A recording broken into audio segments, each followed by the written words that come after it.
Hello friends, जय माता दी। हमारे यूट्यूब चैनल में आप सबका हार्दिक स्वागत है। तो आज हम संपूर्ण सुनते हैं मोक्षदा एकादशी व्रत कथा। सर्वप्रथम किसने कथा कही थी और किसने सुनी थी, यह ज़रूर आज हम जानते हैं। और यह कथा सुनने मात्र से तीर्थ का फल प्रदान होता है, इसलिए यह पूरा कथा ज़रूर सुने। जो कि कथा महाराज युधिष्ठिर ने श्री कृष्ण भगवान से पूछा था। कथा सुनने से पहले प्लीज़ हमारे वीडियो को लाइक सब्सक्राइब ज़रूर करें। तो चलिए कथा स्टार्ट करते हैं। महाराज युधिष्ठिर ने कहा, हे भगवान, आप तीनों लोकों के स्वामी, सबको सुख देने वाले और जगत के पति हैं। मैं आपको नमस्कार करता हूँ। हे देव, आप सबके हितैषी हैं। मेरे संशय को दूर कर मुझे बताइए कि मार्गशीर्ष एकादशी का क्या नाम है। उस दिन कौन से देवता का पूजन किया जाता है और उसकी क्या विधि है, कृपया मुझे बताएं।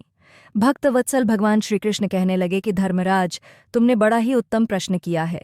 इसके सुनने से तुम्हारा यश संसार में फैलेगा। मार्गशीर्ष शुक्ल एकादशी अनेक पापों को नष्ट करने वाली है। इसका नाम मोक्षदा एकादशी है।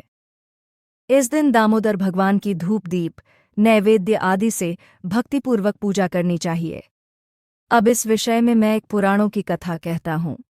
गोकुल नाम के नगर में वैखानस नामक राजा राज्य करता था।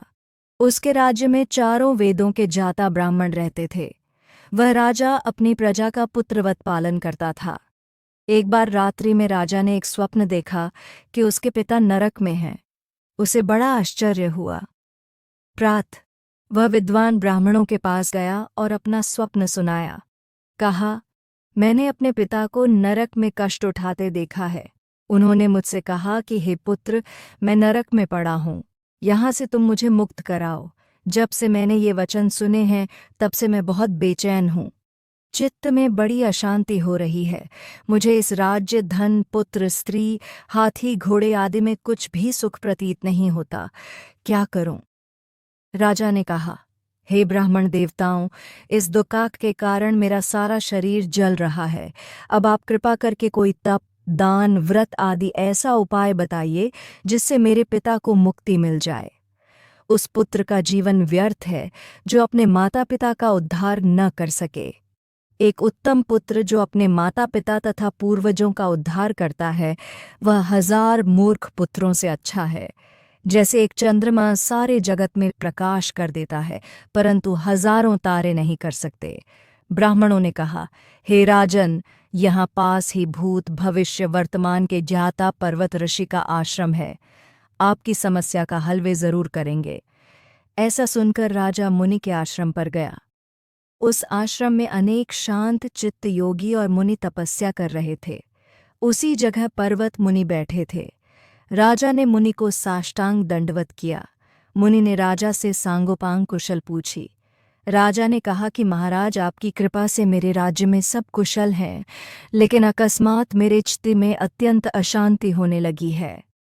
ऐसा सुनकर पर्वत मुनि ने आंखें बंद की और भूत विचारने लगे। फिर बोले, हे राजन, मैंने योग के बल से तुम्हारे पिता के कुकर्मों को जान लिया है। उन्होंने पूर्व जन्म में कामातुर होकर एक पत्नी को रति दी, किंतु सौत के कहने पर दूसरे पत्नी को रतुदान मांगने पर भी नहीं दिया। उसी पाप कर्म के कारण तुम्हारे पिता को नरक में जाना पड़ा। तब राजा ने कहा, इसका कोई उपाय बताइए। मुनि बोले, हे राजन, आप मार्गशीर्ष एकादशी का उपवास करें और उस उपवास के पुण्य को अपने पिता को संकल्प कर दें। इसके प्रभाव से आपके पिता की अवश्य नरक से मुक्ति होगी।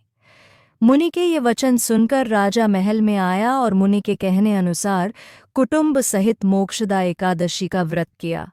इसके उपवास का पुण्य उसने पिता को अर्पण कर दिया।